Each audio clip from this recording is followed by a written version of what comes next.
సామెత ఏదో ఉంటుంది. ఎవరి అండో చూసుకుని విర్రవీగితే తర్వాత అండదండలు కాదు కదా, దండుకోవడానికి కూడా డబ్బులు దొరకవని చెప్పి ప్రస్తుతం పాకిస్తాన్ విషయంలో అదే జరుగుతోంది. ట్రంప్ అండ చూసుకుని ఎగిరెగిరి పడుతోంది ఈ పిచ్చి పాకిస్తాన్. పాకిస్తాన్ ఆర్మీ చీఫ్ ఆసిమ్ మున్నీర్ బెదిరింపులు మర్చిపోకుంది. ఇప్పుడు రంగంలోకి దిగాడు బుడ్డోడు, వాడి బిలావల్ భుట్టో. పాకిస్తాన్ విదేశాంగ మంత్రిగా చెప్పుకుని మాజీ విదేశాంగ మంత్రి, నిజానికి పాకిస్తాన్ మాజీ విదేశాంగ మంత్రి బిలావల్ భుట్టో. ఇప్పుడు వీడు కారు కూతలు కూస్తున్నాడు. ఏమంటున్నాడో తెలుసా? పాకిస్తాన్కు భారత్ తీవ్ర నష్టం చేసింది. నిజమేగా, కనీసం నువ్వేనా ఇప్పటికే ఒప్పుకున్నావు. నరేంద్ర మోదీపై మనమంతా కలిసి పోరాడాలంటున్నాడు. ఎవరిని? అక్కడ పాకిస్తాన్ యువతను ఉద్దేశించి యుద్ధం వచ్చినా వెనక్కి తగ్గకూడదంటున్నాడు. యుద్ధం మనం స్టార్ట్ చేయలేదు, భారత్ యుద్ధం పేరుతో రెచ్చగొడుతోందంటూ చెప్పుకొచ్చాడు ఈ సో కాల్డ్ మాజీ విదేశాంగ మంత్రి. మేమెవరికీ తలవంచమంటున్నాడు భుట్టో. నువ్వు ఎవరికీ తలవంచవు, కానీ అమెరికాకు ముందు మాత్రం తల కాదు, ఏకంగా కాళ్ళు చేతులు మొండెం అన్నీ వంచేస్తారు. మీరు వంగి వణక్కాలు పెడతారు ట్రంప్ దగ్గర. లేకపోతే ఇది ఇప్పటికి రెండోసారి. ఇప్పుడు వీడు దొరికాడు, వీడికి ఇవ్వాల్సిన ఖర్చు కూడా వీడికి ఇచ్చేద్దాం. అంతకన్నా ముందు వీడేం పేలాడో ఒకసారి చూద్దాం. ఆ తర్వాత వీడికి అసలే కాదు ఒడ్డుతో సైతం తిరిగిద్దాం. ముందుగా ఈ బిలావల్ భుట్టో మాజీ విదేశాంగ మంత్రి ఏమంటున్నాడో ఒకసారి చూద్దాం. अमन की बात, हम इस जिद्दोजहद में मुझे आपकी जरूरत है. हमने सब एक होके मोदी की बर्बारियत पे, मोदी के इस हमले के बारे में, मोदी के इस इरादे के बारे में आवाज उठाना है और जिद्दोजहद करना है ताकि इस जुल्म को भी हम रोक सके. मैं जानता हूं कि आप में इतना ताकत है, इस मुल्क के अवाम में इतना ताकत है कि जंग की सूरत हो तो जंग में भी हम इनका मुकाबला कर सकते हैं और जो आपके 6 के 6 दरिया है वो वापस हासिल भी कर सकते हैं. और अगर ये हमें मजबूर करते हैं, पाकिस्तान ने ये जंग नहीं छेड़ा था. हम हमेशा अमन के बारे में बात करते हैं. जहां दुनिया भर में पाकिस्तान के सफीर पहुंचे, नुमाइंदे पहुंचे, हमने अमन की बात की, भारत ने जंग की बात की. लेकिन अगर जंग छेड़ा गया है तो हम शाह अब्दुल लतीफ बिठाई की धरती से मोदी सरकार को बताना चाहेंगे कि हम पीछे नहीं हटते, हम झुकते नहीं हैं. तो अगर आप सिंधु की तरफ इस किस्म की हमला के बारे में सोचेंगे तो फिर पाकिस्तान के हर सूबे के अवाम आपका मुकाबला करने के लिए तैयार है और ये ऐसे जंग है जो आप जरूर हारेंगे. आपका बहुत बहुत शुक्रिया. हम की जरूरत है. हम इस जिद्दोजहद में मुझे आपकी जरूरत है. हमने सब एक होके मोदी की बर्बारियत पे, मोदी के इस हमले के बारे में, मोदी के इस इरादे के बारे में आवाज उठाना है और जिद्दोजहद करना है ताकि इस जुल्म को भी हम रोक सकें. मैं जानता हूं कि आप में इतना ताकत है, इस मुल्क के अवाम में इतना ताकत है कि जंग की सूरत हो तो जंग में भी हम इनका मुकाबला कर सकते हैं और जो आपके 6 के 6 दरिया है वो वापस हासिल भी कर सकते हैं.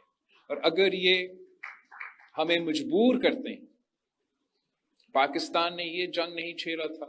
हम हमेशा अमन के बारे में बात करते हैं. जहां दुनिया भर में पाकिस्तान के सफीर पहुंचे, नुमाइंदे पहुंचे, हमने अमन की बात की, भारत ने जंग की बात की.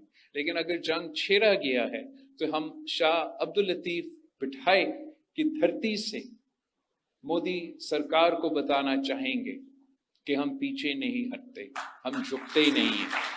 तो अगर आप सिंधु की तरफ इस किस्म की हमला के बारे में सोचेंगे तो फिर पाकिस्तान के हर सूबे के अवाम आपका मुकाबला करने के लिए तैयार है और ये ऐसे जंग है जो आप जरूर हारेंगे.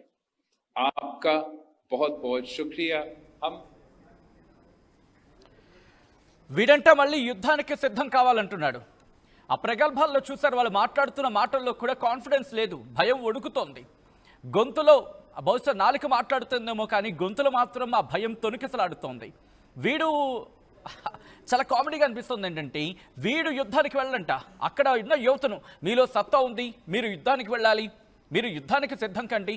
పోనీ నువ్వు వెళ్ళలేకపోయావా యుద్ధంలో, సింధూర్ ఆపరేషన్ టైంలో వెళ్ళి పిచ్చి పిచ్చి ప్రగల్భాలు పలికావు. National media, international media, of course అక్కడి నేషనల్ మీడియాలో, ఇంటర్నేషనల్ మీడియాలో మీ పరువు మీరే తీసుకున్నారుగా. సో అంతకన్నా ముందు నువ్వు ఏంటి భారత్తో యుద్ధం చేస్తావా? I have a data, I have a few questions and I have a data to question you mister Bhutto. దీనికి సమాధానం చెప్పు, తర్వాత భారత్తో ఆ తర్వాత పోటీ పడదు కానీ. అండ్ స్టార్టింగ్ మీరు ఎంతమంది అబ్బా? మహా అయితే 25 కోట్ల మంది, మరి భారత్ 150 కోట్ల మంది. కంపారిజన్ అడుగుతున్నావు కదా, యుద్ధం అంటున్నావు కదా, దా చేద్దాం యుద్ధం, బాగుపడ్డల్లో చేద్దాం. సో నేను ఈ క్వశ్చన్స్ అడుగుతాను, సమాధానం చెప్పే దమ్ము ధైర్యం ఉంటే పాకిస్తాన్ పిచ్చి కుక్క నువ్వు సమాధానం చెప్పు. ఎందుకంటే కొట్లాడుకుందాం, యుద్ధం చేసుకుందాం, బాగుపడదాం అని చెప్పి. కానీ నువ్వు దానికి సిద్ధంగా లేవు. నీ దేశాన్ని నాశనం చేయడమే కాకుండా భారత్ను కూడా రెచ్చగొట్టే ప్రయత్నం చేస్తున్నావు. సో నీకు నిజంగా దమ్ముంటే, మీకు నిజంగా దమ్ముంటే బాగుపడి చూపించే ప్రయత్నం చేయండి. నేను అడుగుతా కొన్ని క్వశ్చన్స్, సమాధానం చెప్పే ప్రయత్నం చెయ్యి. అండ్ డాలర్ విలువతో పోల్చుకుంటే నీ రూపాయి విలువ ఎంత? నీ రూపాయి విలువ ఎంత?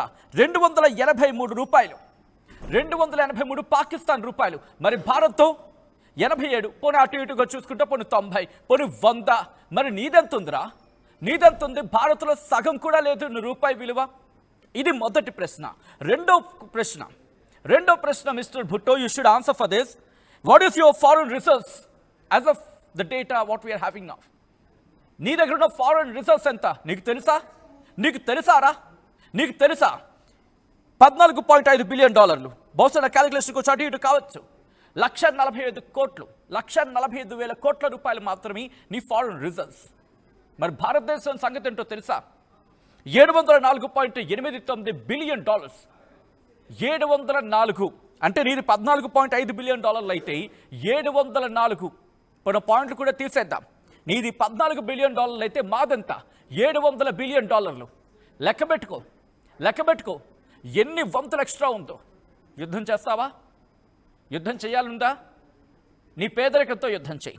ఇక్కడితో అయిపోలేదు, ఇంకా ఉంది. నీ జీడిపి ఎంత? మహా అయితే 37,000 కోట్లు. 37,000 కోట్లు నీది, నీ జీడిపి, నీ సోకాల్డ్ జీడిపిను అదు. బట్ భారత్ ఎంత తెలుసా? కనీసం ఊహించగలవా? అసలు నీ ఊహలకైనా అందుతుందా? అసలు నీకు లెక్కలు వస్తాయా? కరెక్ట్గా రెండో ఎక్కం కూడా గట్టిగా చెప్పడం రాదేమనుకుంటా. నీదు కరెక్ట్గా రెండో ఎక్కం కూడా గట్టిగా చెప్పలేవేమో. నువ్వు మాట్లాడుతుంటే భయం, నీ మాటల్లో భయం. ఎవడో అంట చూసుకొని రెచ్చిపోయే బాపతి కాదు భారత్. చెప్పాక ఈ అంకెలకు సమాధానం చెప్పు, దీంతో పోటీ పడు. తర్వాత భారత్తో యుద్ధం చేయడం. నువ్వు యుద్ధం అంటావా? S-400 మర్చిపోయినట్టున్నావు, ఆకాశ్ తీర్ మర్చిపోయినట్టున్నావు, బ్రహ్మోస్ మర్చిపోయినట్టున్నావు, నీకు కొల్లబొడిచిన ఆ 9 స్టేషన్స్ మర్చిపోయినట్టున్నావు. వీటన్నిటిని ఒక్కసారి నేను మాట్లాడుతున్నాను కదా, వీడియో రికార్డ్ చేసుకుని విను. If you want translation, we're ready to give the translation to the language which you want, Hindi or English. ఏ భాషలో కాస్త ఆ భాషలో సమాధానం ఇస్తాం. డేటాతో సైతం క్వశ్చన్ చేస్తున్నాం. You should answer for that.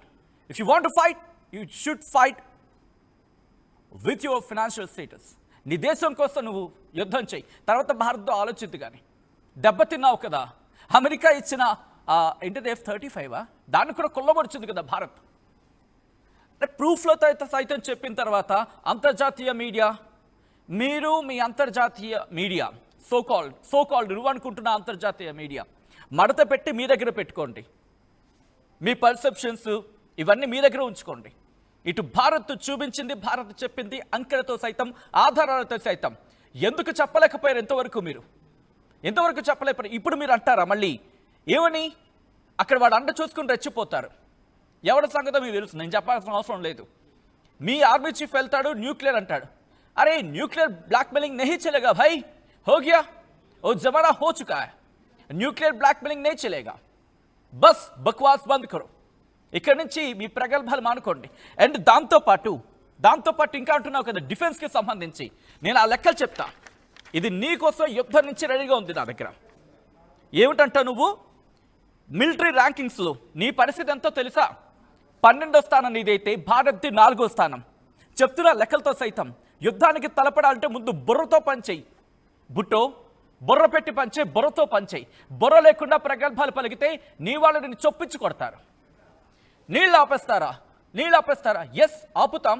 బరాబర్ ఆపుతాం మేము. ఎవరి నుంచి వెళ్తోంది, ఎవరి మీద మీరు యుద్ధం చేస్తారు?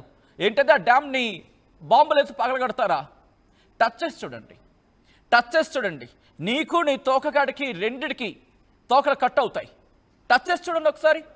ఎవడి అండ చూసుకుని నువ్వు రెచ్చిపోతున్నావు వాడే విడిచిపెట్టేస్తాడు నేను.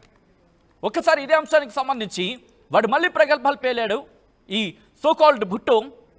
వీడేమంటున్నాడు ఒకసారి చూద్దాం. మోదీని లేపేస్తారా? మోదీ మీద మీరు అరే what the fun that you think? మీరు అనుకుంటా హాస్యం ఏంటి?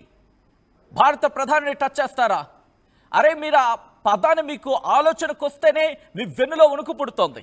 Of course we do have a political differences, but when it's comes to nation we're united. Don't forget mister Bhutto, not like you, not like your prime minister, not like your army chief, so-called field marshal.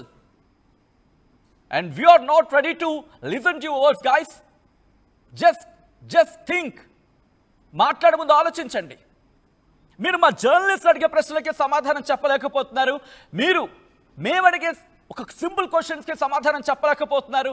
Social మీడియాలో మీ fake ప్రచారం చేసుకుంటున్నారు మీరు.